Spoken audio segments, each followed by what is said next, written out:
Alhamdulillah baik dokter, saya Zelika sebagai dokter. Ya. Alhamdulillah sehat semua di sini.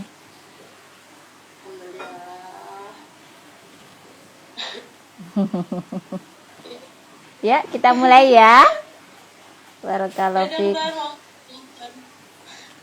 Kenapa sayang? Boleh dimulai dong. Oh baik, silahkan. Masya Allah. Baik, kita mulai ya. Bismillahirrahmanirrahim. Assalamualaikum warahmatullahi wabarakatuh. Waalaikumsalam warahmatullahi wabarakatuh. Innal hamdalillah nahmadu ta'ala wa nasta'inuhu wa nastaghfiruh wa na'udzu billahi min sururi anfusina min sayyiati a'malina. May yahdihillahu fala mudhillalah wa may yudlil fala hadiyalah. Asyhadu an la ilaha illallah wahdahu la syarikalah wa asyhadu anna Muhammadan abduhu wa rasuluh. Allahumma shalli wa sallim ala nabiyyina Muhammadin wa ala alihi wa ashabihi wa man tabi'ahum bi ihsanin ila yaumidin amma ba'd. Teman-teman, sesuai judulnya hari ini ya kan, menjadi cantik dan tampan alami ya kan. Kalau banyak kan kita ketemu ya di teman-teman yang baru ngaji nih ya, biasanya dibilangin gini, cantik dan tampannya pakai apa sih? Cuman pakai air wudhu gitu. Nah, subhanallah ya. Terkadang hal seperti itu pertama ya khawatir kepada menuju sebuah kesombongan atau ria dan segala macam. Padahal banyak juga yang lebih soleh ya kan, tetapi lebih solihah, tetapi pakai air wudhu tetap jerawatan misalnya kan, itu berarti ada sesuatu yang kurang tepat ya. Dalam artian begini, kalau menjaga batiniah kita ya dengan sering banyak berwudu, beribadah ya kan. Tetapi kalau kita ngomongin cantik ini secara lahiriah, tentu ada beberapa hal yang harus kita pelajari ya kan. Dan masalah cantik, masalah penampilan itu dalam Islam itu diperhatikan ya oleh Nabi Shallallahu Alaihi Wasallam. Salah satu buktinya adalah hadis ini.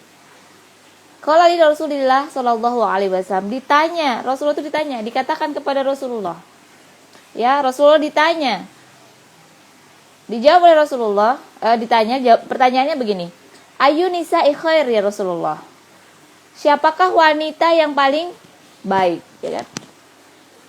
Wanita yang paling baik kan mesti bayangan kita yang banyak ibadahnya, ya kan?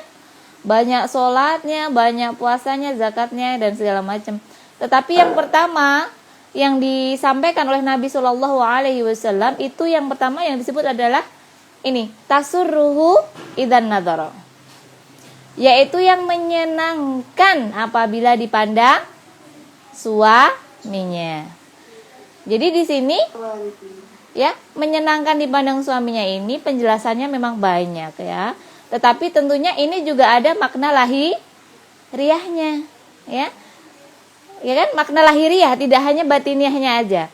Karena gini, beberapa kasus di kitab pernikahan ya kan, lahiriah itu juga menjadi permasalahan ketika pernah dengar pernah belajar tentang bab khulu? Pernah dengar belum? Bab khulu itu seorang wanita yang minta cerai kepada suaminya di zaman Nabi Shallallahu Alaihi Wasallam.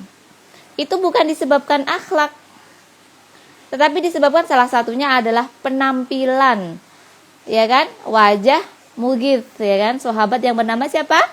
Mughith, yang isunya meminta cerai kan, beliau adalah kulit hitam dan semisalnya. Maksudnya penampilannya tuh seperti itu dah. Jadi dalam hal ini jangankan itu laki-laki ya kan, wanita, apalagi seorang wanita. Jadi wanita itu tetap harus diperhatikan, ya, yaitu penampilannya. Kalau udah memas suami, wanita itu diperintahkan untuk berhias tadi, tasurruhu idzan nadhara, yang menyenangkan apabila suaminya memandangnya, dari ujung rambut sampai ujung kaki, ya. Jadi nggak benar kalau wanita misalnya udah jerawatan, fleknya banyak, aku pakai air wudhu aja, nah itu nggak benar. Kita mesti untuk merawat diri kita. Setelah nikah perutnya ada lemak-lemaknya ya kan, pantat pahanya udah mulai banyak gelambir-gelambirnya. Perlu nggak kita merawatnya? Harus dong ya. Rambutnya udah mulai memutih, ada kan perawatannya? Ada. Nanti ada banyak ya, masalah inai, henna dan segala macam itu dalam Islam ada ya. Kita agama ini bukan nggak peduli dengan perhiasan, justru wanita itu ditakdirkan, dilahirkan dengan apa? Perhiasan. Nah, teman-teman juga mengerti ketika kita mau menikah, dalam kitab nikah di Ta'aruf ada salah satu hadis tentang wanita itu dipilih, ya, tungkahul mar'atu lil arba.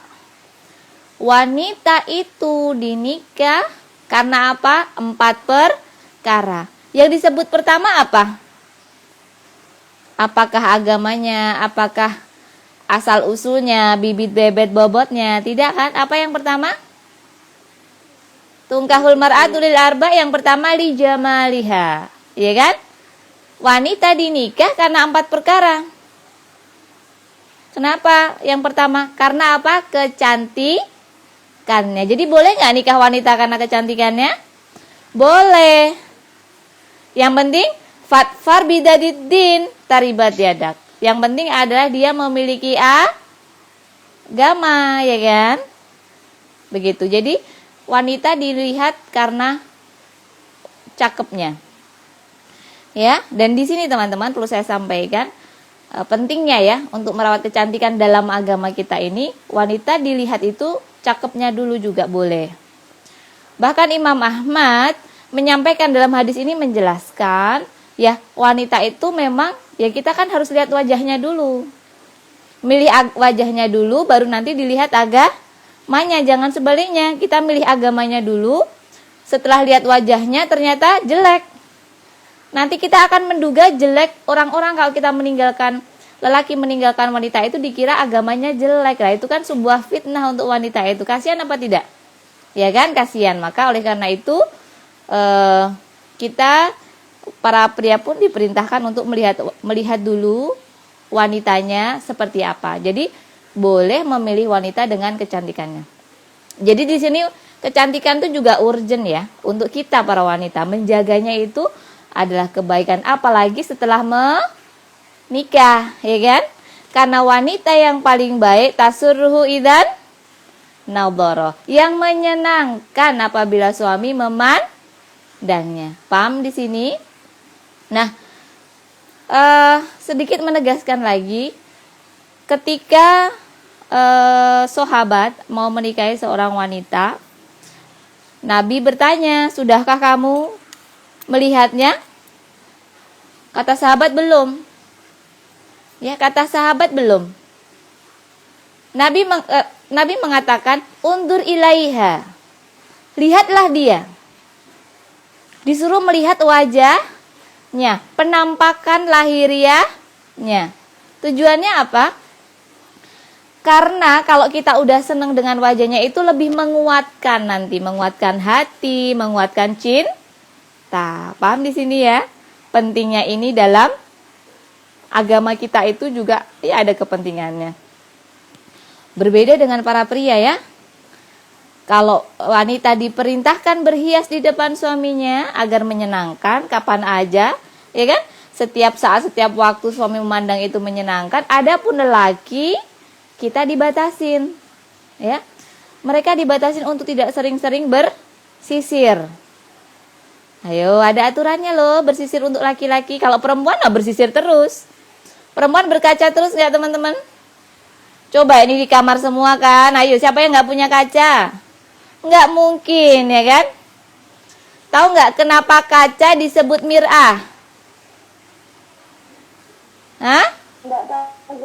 Karena mir'ah, kaca, cermin disebut mir'ah karena yang memakai mar'ah, yang memakai wanita. Gitu ya. Jadi teman-teman harus merawat wajahnya ya, kecantikannya agar menyenangkan. Lah, menyenangkan dipandang suami. Tapi aku belum nikah. Ya, sudah aku belum nikah. Terus gimana? Ada di dalam ada bertamu, bermuamalah dengan orang lain, kita juga diperintahkan untuk apa? Merawat diri, mempercantik diri. Coba kita perhatikan.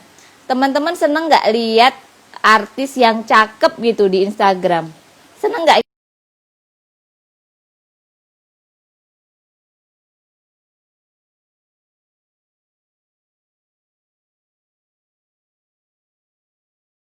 Teman-teman kita, jangan nemuin mbak abis acak-acakan bangun tidur, ayo nemuin temennya gitu, boleh nggak? Nggak boleh, tetap harus bersisir dulu, ya kan? Berdandan dulu seperti itu. Jadi jangan sampai bau ketiaknya. Ini ada perintah dari Nabi dalam agama kita untuk tetap mempercantik diri, ya. Nah, terus gimana sih cara mempercantik itu yang alami? Karena kalau kita bahas dalam waktu setengah jam, 1 jam nggak cukup ya. Kita akan banyakin ditanya jawab ya. Saya akan sedikit ngasih materi bahwasanya gini. Cantik alami itu, yang disebut alami itu bukan berarti langsung dari pohon templok. Contohnya adalah yang seringkali teman-teman mungkin tidak tahu. Banyak yang menggunakan jeruk nipis, 1 biji dibelah-belah, kadang lemon 1 full gitu dibelah-belah, tuh digini-gini kan, digosok-gosokkan. Itu tidak akan mencerahkan wajah. Justru yang terjadi akan apa? Akan rusak, akan iritasi. Jeruk nipis kan pedih kan? Nah, saya pernah beberapa kali nemui customer, pasien saya, ibu-ibu, ada guru TK pada waktu itu. Jadi, ketika dia kaget tiba-tiba wajahnya menghitam setelah menggunakan jeruk nipis. Jadi kayak fleknya muncul semua, maaf kayak apa ya, pokoknya sangat hitam semuanya, ini beberapa daerah. Nah, di sini perlu saya tegaskan, banyak di antara kita yang suka salah menggunakan bahan-bahan yang tidak apa ya, yang disebut alami itu dikiranya nyomot aja, tidak begitu. Contoh yang kedua adalah aloe vera. Aloe vera itu harus disingkirkan itu loh, kotoran apa lendir-lendirnya itu dulu. Bukan lendirnya ditemplok begitu. Ada caranya ya. Kalau mau bikin alami dari aloe vera, ada banyak apa ya? Saya untuk pelatihan bahan alam itu butuh waktu yang lama, bertahun-tahun. Dari banyak guru ya kan, saya belajar dari sana ke sini gitu kan. Ada beberapa sertifikat yang mungkin dari beberapa tempat untuk kosmetologi itu. Saya belajar meracik itu, oh ternyata baru tahu bahwasanya banyak bahan alam ketika ditempelkan ke wajah justru itu beresiko. Karena yang disebut alami itu tetap ada yang harus diolah dulu. Ya, entah dikukus ya kan, seperti lidah buaya itu kan ada prosesnya. Ada yang didiamkan dulu gitu.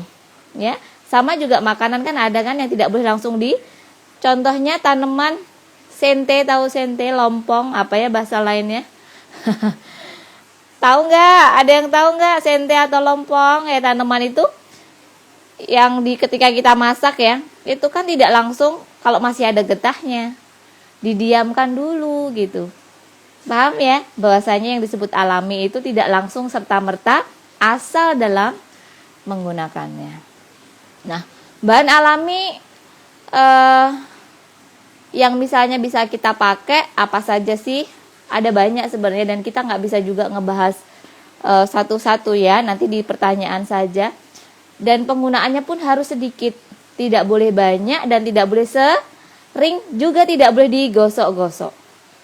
Dan tidak semua orang akan aman-aman saja dengan bahan alam. Banyak yang alergi. Saya punya beberapa customer yang alergi dengan bengkoang. Tahu bengkoang ya? Ya, banyak, ada beberapa yang alergi dengan bengkoang. Ada yang alergi dengan pisang. Ada yang alergi dengan coklat, ya, kakao itu juga. Jadi setiap kita itu namanya bahan alam itu tidak mesti aman kalau dipakai secara langsung, begitu ya. Ada prosesnya yang teman-teman harus ngerti. Ada toksoidnya gitu ya, ada racunnya di bahan alam itu. Ada tata caranya bagaimana agar racun itu menjadi minimal atau hilang, ya, demikian. Terus kemudian ketika kita memilih produk-produk perawatan bahan alam untuk merawat wajah kita, ya kan? Nah, ini kita juga harus berhati-hati.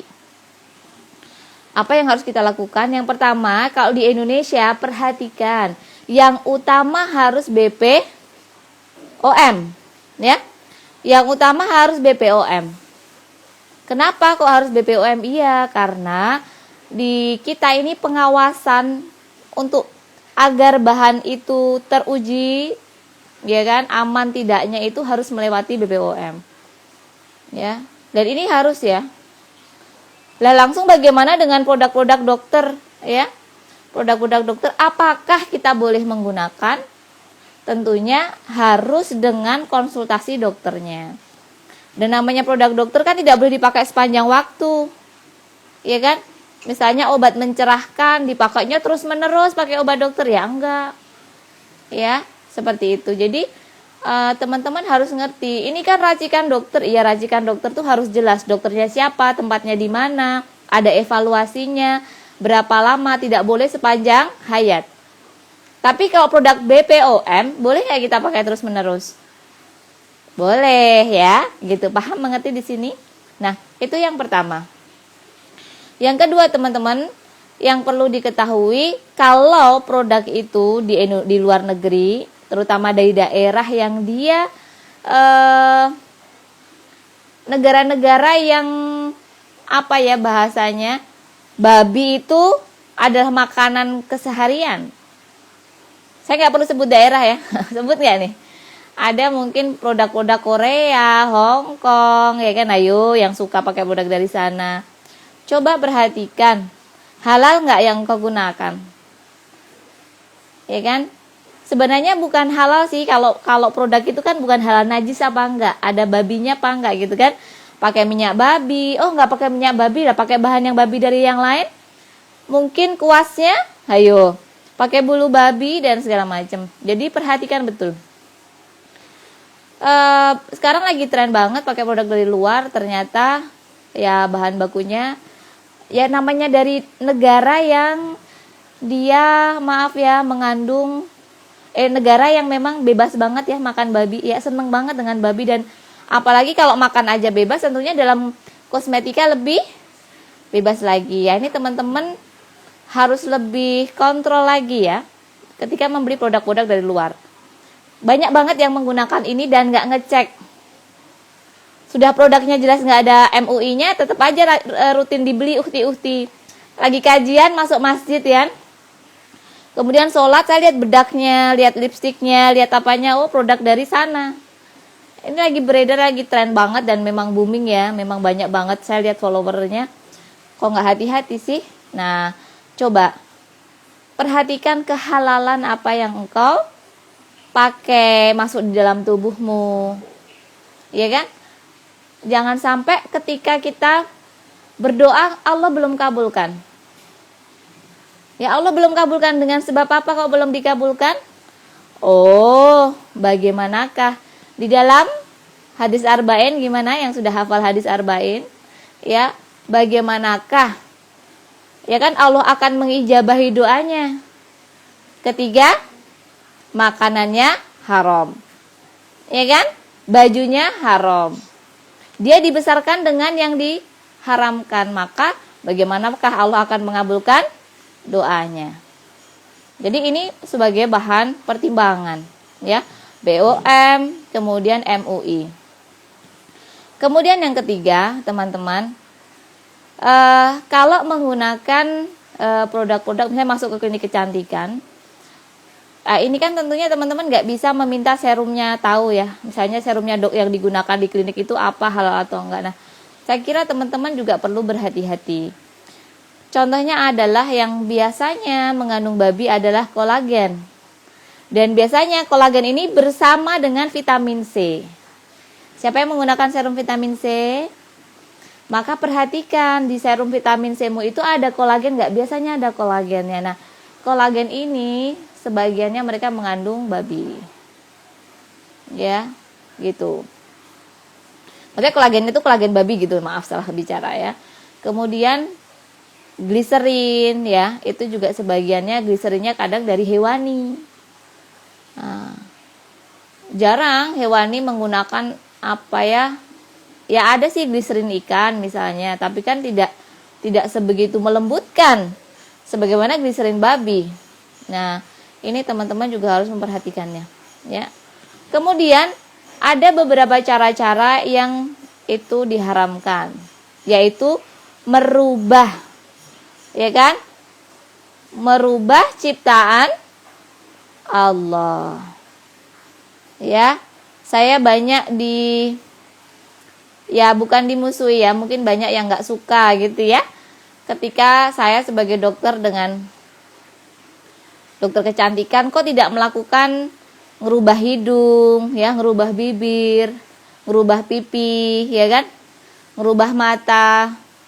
Kan trennya sekarang klinik kecantikan harus merubah. Saya dapat sertifikat dari diploma Amerika tadi dan dari Inggris, tapi saya tidak melakukan. Hal ini menjadi apa ya? Orang mungkin nggak suka gitu ya. Kenapa kok dokter Ferihana tuh nggak mau menggunakan, saya contohnya misalnya, kenapa kita tidak melakukan filler, tidak melakukan botox, tidak merubah yang lainnya, tidak treat lift? Karena yang pertama, bahan-bahannya apakah sudah pasti halal? Ya, karena kalau misalnya botox itu sendiri, botulinum itu sendiri kan, ya kita harus ngerti bahannya halal atau tidak, karena tidak ada yang sertifikasinya halal tentunya kan. Itu. Kemudian merubah ciptaan Allah, ini adalah orang-orang yang dilaknat oleh Allah Subhanahu wa taala. Ya, tapi kan merubahnya nggak permanen. Betul tidak permanen, tetapi perubahannya itu bikin ketagihan nggak? Coba. Kita biasanya hidungnya pesek. Setelah kita filler, hidungnya jadi nggak pesek. Mau nggak hidungnya jadi pesek lagi? Takut dong ya ketahuan hidung aslinya pesek lagi kan? Ya mesti dia filler terus. Itu namanya ketagihan nggak? Nah, ketagihan ini kan dilarang. Ya, sesuatu yang nagih tidak diperbolehkan dalam syariat. Ya, kemudian botox. Botox itu kan ibaratnya ngelumpuhin ya kan, melumpuhkan misalnya sarafnya, melumpuhkan ya ototnya gitu ya. Dilumpuhkan. Nah,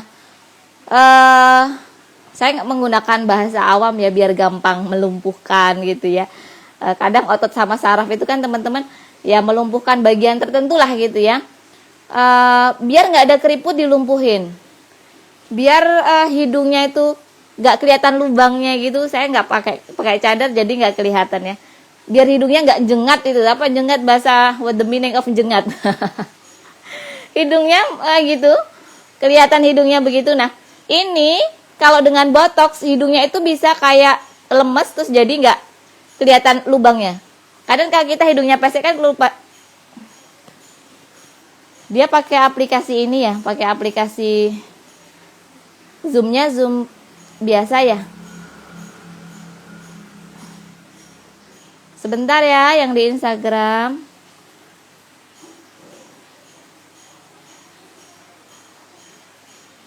Zoomnya zoom besok.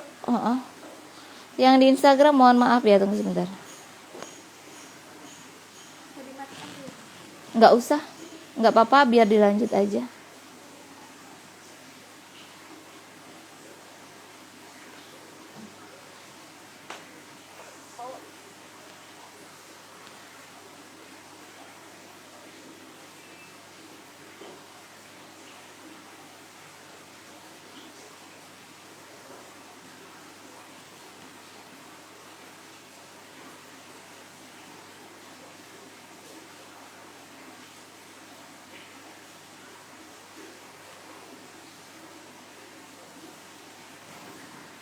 Sudah?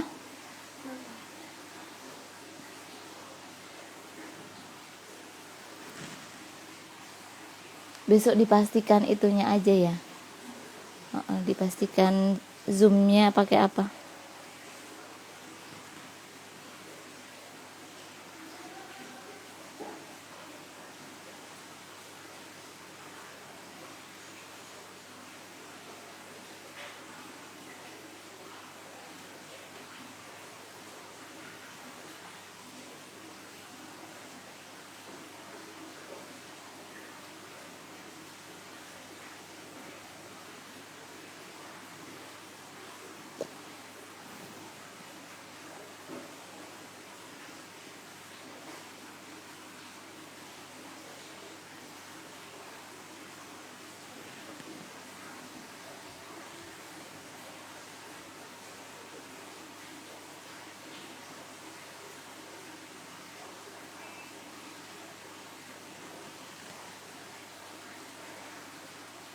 Hmm?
Dok, maaf dok, Oh iya. jaringannya terputus.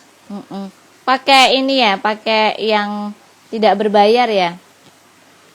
Zoomnya Iya pakai apa? dok, ini mah di Google itu dok. Oh baik. Iya, dok. Oke, nggak apa-apa. Kita lanjutkan aja karena dia akan terputus lagi dalam beberapa menit kemudian. Mungkin lebih enaknya teman-teman sambil mengetik pertanyaan saja supaya nanti ketika putus apa yang sudah ditanyakan bisa saya tulis kalian, bisa langsung saya jawab. Oke, kita lanjutkan lagi ya. Sambil nulis pertanyaan ya teman-teman ya. Nah, tadi saya sampaikan saya berharap ya untuk merawat kecantikan ini, dan saya juga tidak menyarankan sekali lagi orang-orang untuk merubah ciptaan Allah. Entah hidungnya, dagunya, kan sekarang dagunya dirubah ya kan. Ini di filler ya kan. Ini dibotok biar makin ya kan hidungnya dan area semua biar nggak ada tampak kerut di bagian apa ini jidat juga dibotok ya. Saya pikir itu bukan tindakan yang baik dan mubazir. Ya kan, mubazir nggak? Duitnya bisa buat sedekah ya teman-teman. Wala tubadzir tabdzira. Innal mubadzirina kanu ikhwana syayatin. Kita tuh nggak perlu merawat diri dengan sesuatu yang mubazir, dengan berlebih-lebihan. Kenapa? Allah udah mengatakan innal mubadzirina kanu ikhwana syayatin. Seorang yang mubazir itu adalah temannya syaiton. Ya, temannya syaiton, saudaranya syaiton. Jadi jangan memubazirkan sesuatu. Ya. Berhambur-hamburkan uang untuk sesuatu yang tidak manfaat ya. Kalau hanya untuk tadi membuat apa? Jadi jidatnya itu sampai mulus, nggak pernah bisa berkerut. Kalau senyum nggak bisa ada keriput di matanya gitu ya. Nah, ini merawat kecantikan, merawat ketampanan tidak perlu seperti itu. Ya. Terus kemudian harus apa yang kita lakukan dalam merawat kecantikan? Kalau pengen tirus kan bagusnya pakai treat lift ya kan, misalnya dikasih jarum-jarum dan segala macam. Dokter Hana bisa nggak? Bisa. Saya bisa. Saya pernah melakukan ratusan benang ya ditanam begitu. Tanam benang. Saya juga mendapatkan sertifikat di bagian treat lift, tapi saya tidak melakukannya. Dengan tujuan apa? Pada kondisi tertentu saya melakukan, tetapi kalau memang dia sangat membutuhkan. Contohnya adalah yang pernah saya lakukan adalah pada wanita sudah umurnya 69 kalau tidak salah, belum pernah menikah. Kami pada waktu itu belum pernah menikah, terus kemudian sudah keriput sekali karena mungkin sedih, akhirnya kita treat lift agar tampak lebih muda, dan semoga dengan itu dia mendapatkan, ya ada yang melirik mendapatkan jodohnya, ya kan? Ini akan lebih baik. Tetapi bukan gini, wajahnya teman-teman ini Mbak Lala Nurlati kan itu masih bagus Mbak Lala ya, tapi Mbak Lala pengen nggak cabi, terus di treat lift boleh nggak? Nggak perlu. Karena kita bisa kok mengecilkan itu tanpa dengan menggunakan memasukkan barang-barang tadi, memasukkan benang-benang tadi. Benang-benang ini juga bisa tidak aman, ya kan? Benang-benang ini bisa nggak kita alergi? Bisa. Jadi ada resikonya nggak? Ada. Jadi kalau misalnya mau V-shape, ya kan? Mau betul-betul begini, kayak siapa? Ada kan artis yang udah kayak gini banget, dulunya kotak jadi begini. Itu bisa menggunakan alat-alat. Ada alat high technology, ada RF, ada HIFU, ya, dan segala macam. Ya kita kan nggak lagi ngomongin alat kecantikan ya. Paham di sini ya. Jadi tidak harus menggunakan ya treat lift tadi. Teman-teman bisa menggunakan yang lainnya ya. Oke, saya coba mau lihat sambil ada pertanyaan nggak sih? Oke, baik. Baik, yuk kita baca ya dari atas. Bismillah. Assalamualaikum, saya Rima. Hukumnya meluruskan rambut. Dan 2, bagaimana cara menghilangkan milia di wajah dan cara menghilangkan kantung mata. Yang pertama ingin saya sampaikan teman-teman, untuk meluruskan rambut atau rebonding, smoothing, itu kan tidak permanen, ya kan? Saya pernah membaca beberapa fatwa ulama, ya kan? Itu ada sebagian ulama yang membolehkan, ya. Tetapi ingat ya, tidak permanen. Kalau yang permanen boleh nggak? Nggak boleh. Dan kalau nikah, misalnya menikah, teman-teman nikah, kemudian ta'aruf, nador. Ada masa nador melihat pasangan. Nador itu kan ada yang membolehkan melihat aurat wudu, ya kan? Dia ingin melihat rambut, boleh nggak? Ada sebagian ulama membolehkan ya, teman-teman.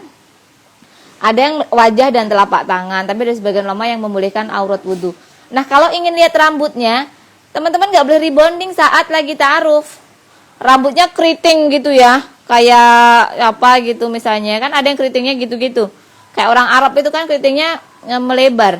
Nah, kemudian ketika mau nikah ta'aruf, teman-teman rebondingin tuh biar lurus. Nah, itu namanya penipuan. Di dalam Islam tidak diperbolehkan. Ya, paham ya? Jadi jangan sampai ketika mau nikah hidungnya di filler, dagunya di filler, di treat lift, dibotokin semua biar wah cakep. Rambutnya di rebonding.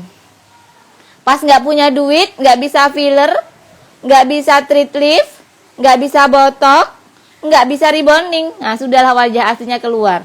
Nah, ini tidak diperbolehkan dalam Islam ya. Jadi, itu. Rebonding diperbolehkan pada kondisi misalnya kita pengen nyenengin suami ya kan. Dan tidak boleh ketika habis rebonding pakai kerudung keluar, nggak pakai kerudung di luar rumah, nggak pakai jilbab ya, tidak diperbolehkan ya. Kalaupun akan rebonding tentunya untuk suami ya. Ini yang saya baca, ada sebagian fatwa yang memperbolehkan, asal tidak permanen. Kemudian cara menghilangkan milea dan kantung mata, ya memang tidak mudah teman-teman. Untuk milea memang harus ke klinik ya, kecantikan. Saya sebenarnya ingin meracik produk untuk milea, tapi agak panas juga kalau dipakai dan tidak langsung hilang juga. Hanya jagalah ya masalah makanan, masalah kebersihan. Kalau pakai produk itu jangan dari pagi pakai produk sampai malam nggak dicuci. Hayo, ada nggak yang kayak gitu? Banyak kan? Nah, itu bisa memicu timbulnya milea. Ya, lemak-lemaknya juga dibatasin ya. Gitu, olahraga. Kalau kantung mata tergantung ya. Kalau kantung mata tergantung jenis kantung matanya seperti apa. Dan memang tidak mudah untuk menghilangkan kantung mata. Gitu ya teman-teman. Mbak Mira ya tadi yang nanya siapa sih? Ya Mbak Rima maaf. Kemudian Mbak Dwi Agustantia. Masalah make up di depan suami. Kita kan diperintahkan berhias diri. Memakai gincu dan parfum misalnya. Bagaimana ketika kita berhias dan berparfum tiba-tiba harus menemui ajnabi? Apakah harus menghapus make up dan mengganti pakaian dan makanya tidak disemprotkan parfum? Ajnabi ini siapa? Kan kalau misalnya kita berhias di dalam rumah, ya kalau sekarang gampang ya pakai masker, gak kelihatan kan gitu. Maksudnya ini kalau saya lebih ke ketika di kamar, wanginya harus wangi banget kan depan suami. Tapi kalau cuma sehari-hari ya wanginya yang penting pakai deodoran, bajunya ya nggak bau ketek, nggak bau dapur gitu ya teman-teman. Gitu. Ya kalau lipstick ya kalau di seperti ini ya sewajarnya. Kalau di kamar bebas ya, mau bermake up seperti apa, justru yang tampilkan yang secantik mungkin, seseksi mungkin ya, begitu.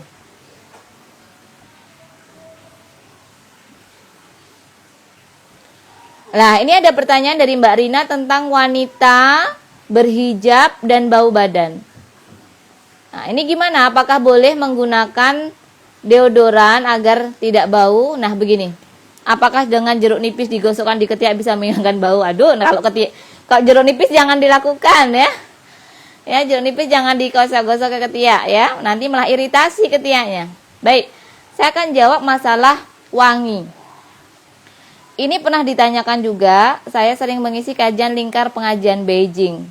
Ya, sejak tahun sudah lama ya, mungkin 3 tahun, 4 tahun ini saya mengisi lingkar pengajian Beijing. Di sana kan banyak orang dari berbagai negara, ya kan?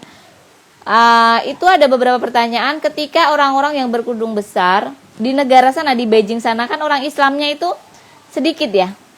Yang mengenal agama, yang mengenal jilbab itu kan sedikit. Nah, orang sana ketemu orang Indonesia yang kerudungnya gede-gede bau, itu pandangannya apa di Beijing? Mereka pandangnya gini, kok orang Islam tuh jorok ya gitu, kok orang Islam tuh bau, kenapa begitu? Nah, ini yang salah siapa? Yang salah kita. Kita ini justru harus menampakkan syiar yang bagus. Islam itu indah ya kan? Islam itu rahmatan lil alamin. Kalau teman-teman ya kan bau badan ya kan, ketemu orang-orang yang nggak kenal Islam itu beresiko. Resikonya tadi ketika di Beijing tadi dikatakan orang Islam itu bau, padahal yang diperintahkan tidak boleh wangi parfum kita itu ketika sengaja lewat di depan laki-laki menciumnya. Hadisnya demikian. Jangan salah ya kan? Tetapi kita diperintahkan tidak bau loh. Kan tadi diperintahkan berhias kalau ada tamu, ya kan? Jadi teman-teman, saya selalu mengajarkan karyawan saya juga habis mandi keringkan ketiak, langsung pakai deodoran. Deodoranmu itu tidak akan tercium kemana-mana. Tapi dia mampu menghilangkan bau badan. Ya jangan sampai. Pernah juga saya bekerja di sebuah klinik kecantikan yang datang mbak-mbak bercadar. Begitu masuk ruangan, semua dokter nggak tahan dengan baunya. Nah, hal seperti ini merusak image wanita bercadar nggak? Iya, karena apa? Salah memahami hadis. Makanya jangan belajar hanya di sosial media tanpa guru. Apalagi dengan quote-quote yang dipotong-potong ya. Jangan seperti itu. Jadi tetap boleh menggunakan deodoran setelah mandi langsung ya. Habis mandi, kan ketiaknya dicuci. Ya kan dengan sabun. Setelah itu kemudian dikeringkan. Setelah dikeringkan langsung menggunakan deodoran. Jangan menunggu ketiaknya basah lalu menggunakan deodoran. Ditutup aja, Bu.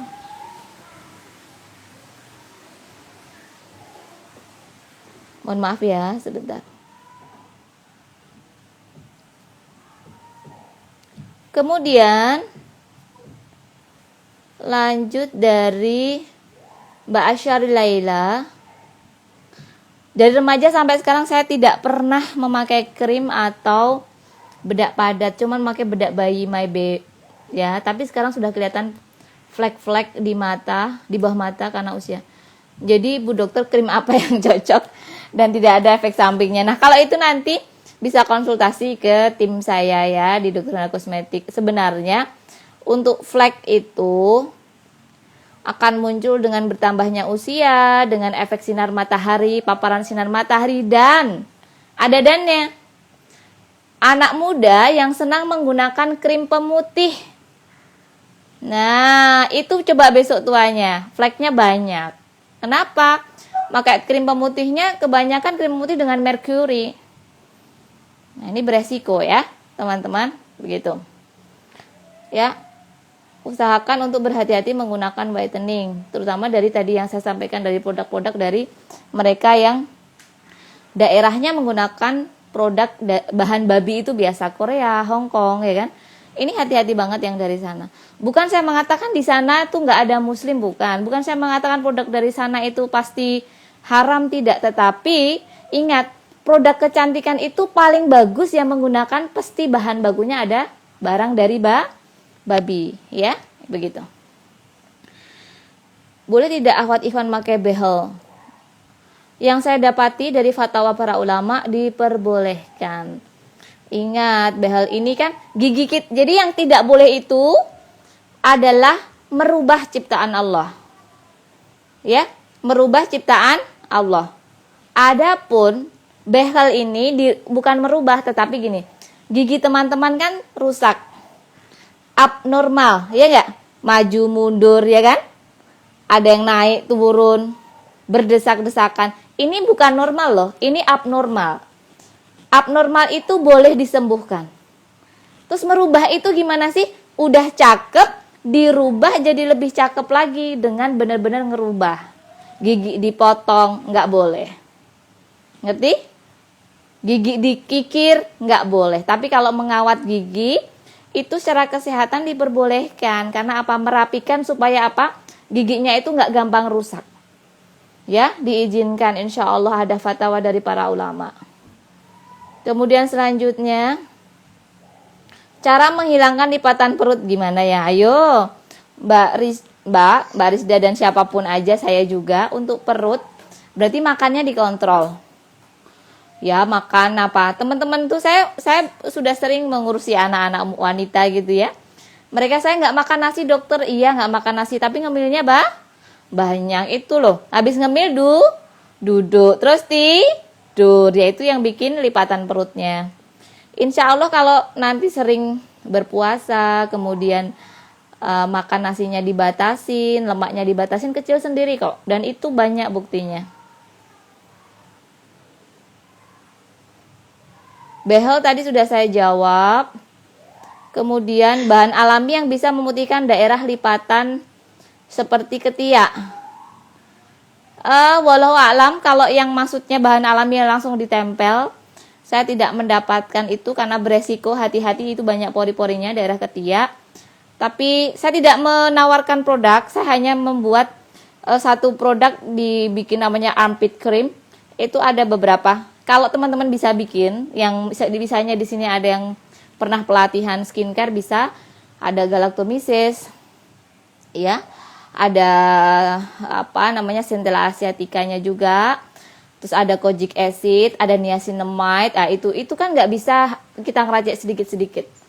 Nah, itu bisa, hanya tentu harus berhati-hati ya, sediaannya kan harus jangan sampai padat ya, harus cair dan harus soft. Ada chamomile-nya juga supaya tidak iritasi ya, begitu. Tapi kalau yang langsung ditempelkan, mohon maaf saya tidak tahu ya. Kemudian, dan perlu diketahui lipatan dan area lipatan, ketiak dan segala macam tidak diperbolehkan digosok ya teman-teman. Ya, tidak boleh digosok-gosok. Karena biasanya justru akan menghitam, ya. Saya betul-betul membuat armpit cream itu apa ya? Saya persembahkan untuk teman-teman semua yang wanita-wanita ini karena sangat bermanfaat di depan suaminya, itu penting banget. Ya. Dan dia termasuk produk yang best seller dan buktinya cukup banyak ya. Semoga bermanfaat. Selanjutnya, punya uban Ah, bolehkah uban ini kan nanti akan bercahaya di hari kiamat. Ya. Boleh nggak kita mencabut uban? Nggak boleh. Motong uban boleh.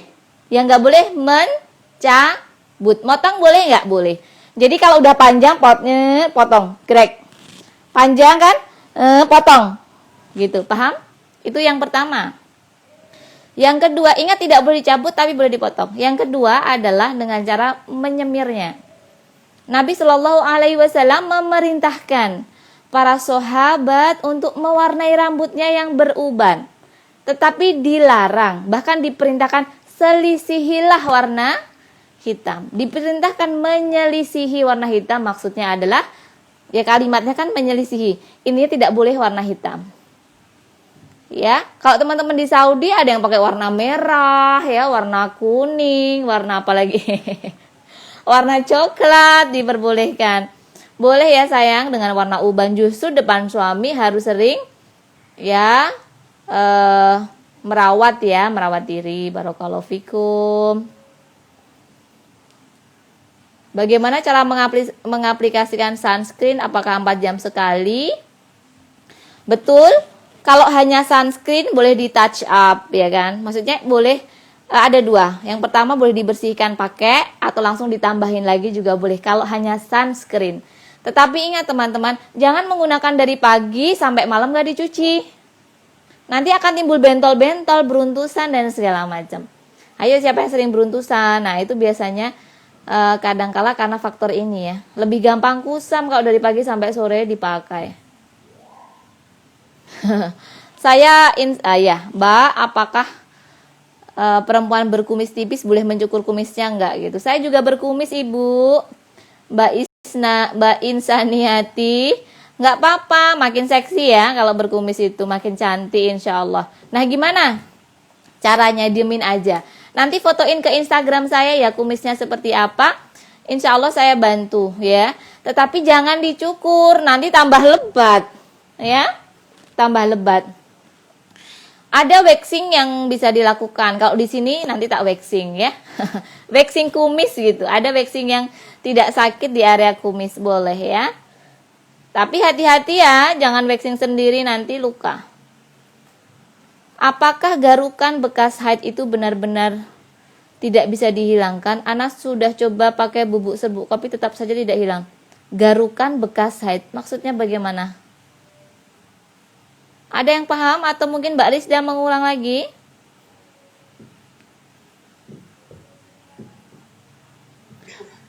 Pernah ada yang cacar air? Ya, saya next ya. Ninggalin cacar di wajah. Kalau cacar air tergantung sedalam apa cacarnya. Kita ada produk namanya Centella asiatica, itu bisa untuk bopeng. Untuk luka-luka bakar, itu bisa sembuh membaik ketika dilakukannya di awal-awal perawatan. Tapi kalau sudah lama, nanti ada perawatan namanya pakai microneedling. Habis dirawat baru dikasih serum tadi, cica tadi, Centella asiatica. Tapi kalau Centella asiatica ditemplok di pipi, ya nggak bisa, ya. Paham di sini? Jadi ada serum Centella asiatica kita, purity-nya cukup tinggi, bagus. Itu bisa untuk luka bakar, bopeng, dan luka-luka seperti ini, luka bekas cacar. Tetapi ingat, di awal lukanya. Ya, misalnya udah seminggu, 2 minggu masa penyembuhan, itu dipakai, itu bagus hasilnya. Tapi kalau udah lama, udah 5 tahun, udah 10 tahun yang lalu, ini dari kecil ya cacarnya, ya berarti harus di microneedling dulu, ya kan, baru digunakan serumnya. Paham nggak di sini? Gitu ya. Ya, kita lanjutkan lagi.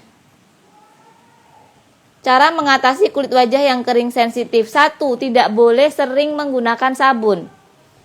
Ya, kedua, tidak boleh menggunakan air panas. Air hangat. Ya. Ketiga, jangan menggunakan produk-produk dengan bahan alkohol. Kalau yang dijualan, yang di luar itu yang murah-murah kan banyak alkoholnya itu produk. Tonernya dan segala macam pakai alkohol, astringent. Nah, ini nggak boleh. Jadi yang digunakan ada milk cleanser yang memang lebih Ada lactic acid. Nah, ini yang kadang teman-teman mungkin harus ngerti ya. Itu akan bisa lebih lembut ya, lactic acid. Begitu. Nanti coba dicari. Tapi memang jarang ada ya kan. Nah, selain itu ada bahan-bahan yang bisa melembutkan. Teman-teman bisa bikin teh chamomile. Beli chamomile, ditaruh di wadah, semprot-semprot. Itu juga bisa melembabkan. Ya, belum tahu kan? Ayo beli ya. Beli di mana aja teh chamomile. Ditaruh kasih air panas, nanti di kulkas, didinginkan, disemprot-semprot aja, itu juga bisa melembabkan. Tetapi tentunya ya tidak banyak-banyak ya, gitu. Begitu untuk produk-produknya harus menggunakan khusus produk yang kering dan sensitif. Ya, produk untuk umroh dan haji. Kalau di kami umroh haji itu no paraben, no SLS, no alkohol, no parfum. Kering sensitif nggak boleh banyak parfum ya. Nah, itu bisa cepat menghilangkan, membantu mengatasi kering dan sensitifnya. Cat rambut sudah ada tadi.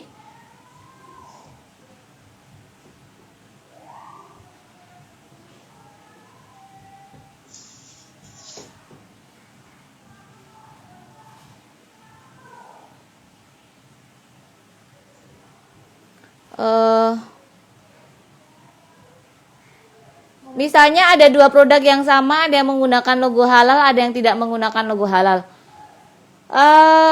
Ada bahan-bahan yang tidak disebutkan. Contohnya misalnya ingredient yang, misalnya gliserin, kan disebut aja gliserin babi, gliserin nggak babi, kan nggak disebutkan. Dan orang itu memang ada yang pabrik yang sengaja nggak mau pakai halal gitu. Paham ya? Ada pabrik yang pokoknya aku halal nomor 1 begitu teman-teman. Masalah halal ini memang ya gitu ya, agak rumit ya.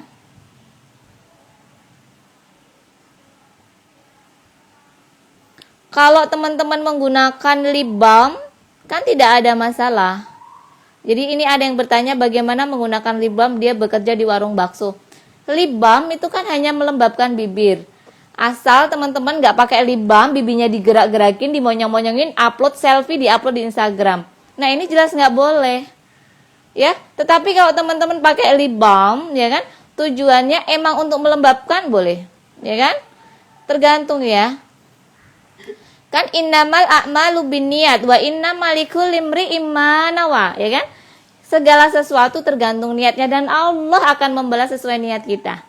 Yang penting lip balmnya jangan color ya, jangan berwarna.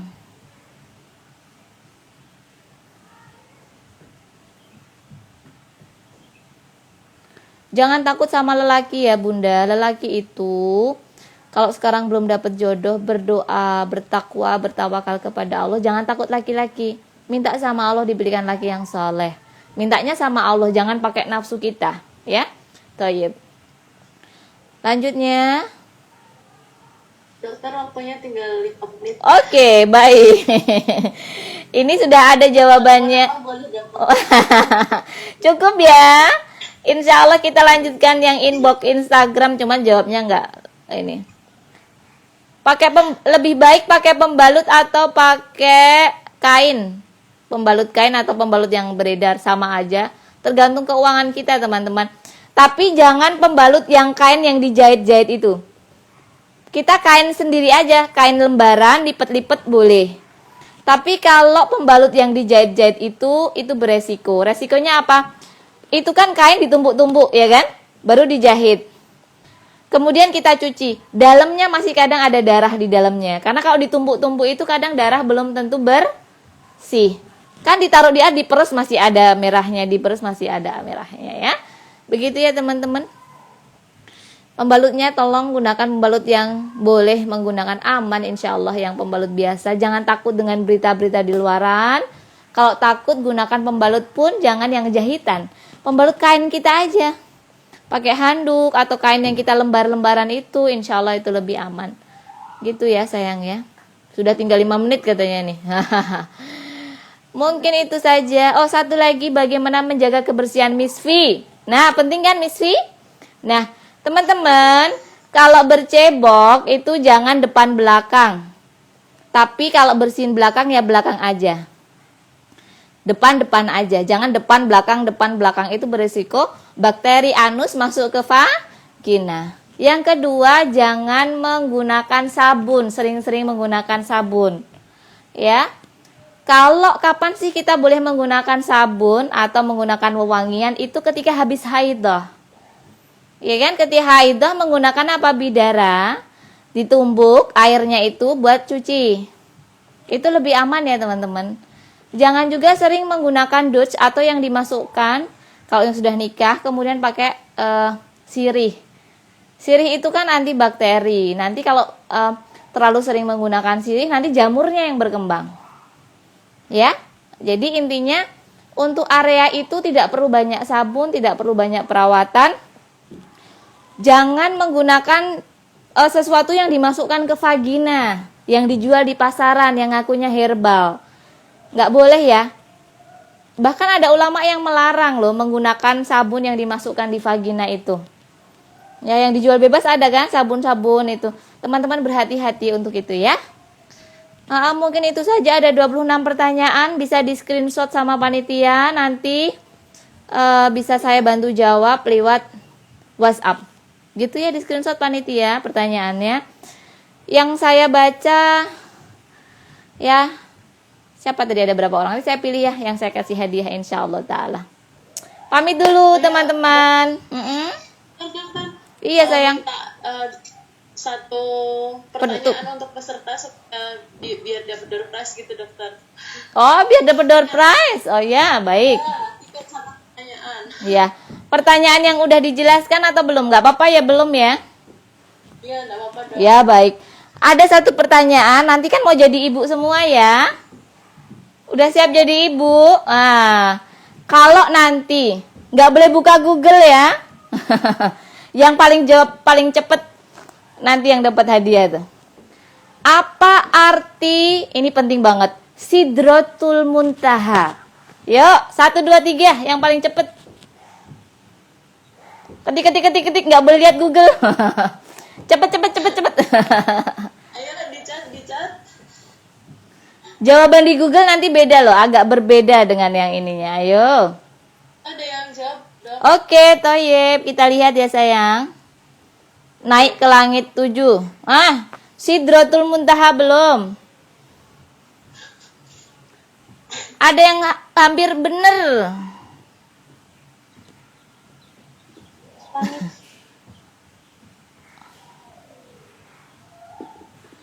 Mana ini ya pertanyaannya? Oh, di atas sendiri ya? Oh, ini dia. Langit ketujuh. Bukan, udah langit ketujuh bukan, ada yang salah, kurang, ada yang hampir benar tapi belum sempurna. Ayo. Belum. Panitia juga boleh ngejawab loh. Oh. Paling apa? Ayo, belum. Apa itu Sidratul Muntaha? Ada yang hampir benar, belum? Ayo teman-teman. Stop, sudah ada yang benar. Stop, Mbak Reza Galuh sudah benar. Mbak Reza Galuh, hanya mungkin kurang tepat ya. Sidratul Muntaha. Sidr adalah pohon bidara, muntaha itu ujungnya surga. Jadi nanti surga itu kan besar sekali ya kan? Kalau kita lari-lari gitu, kita berlari-lari ya di sana, besok lari-lari, ujungnya surga udah mentok ya kan? Ujungnya surga ada namanya pohon. Nah, itu namanya Sidratul Muntaha ya. Begitu teman-teman, pohon di ujung surga. Abis itu udah nggak ada lagi gitu. Paham ya? Masya Allah. Jadi yang dapat hadiah Mbak siapa tadi? Ya, Afan. Allah yubarik fikunna jami'an. Pamit dulu anak-anak ya semua.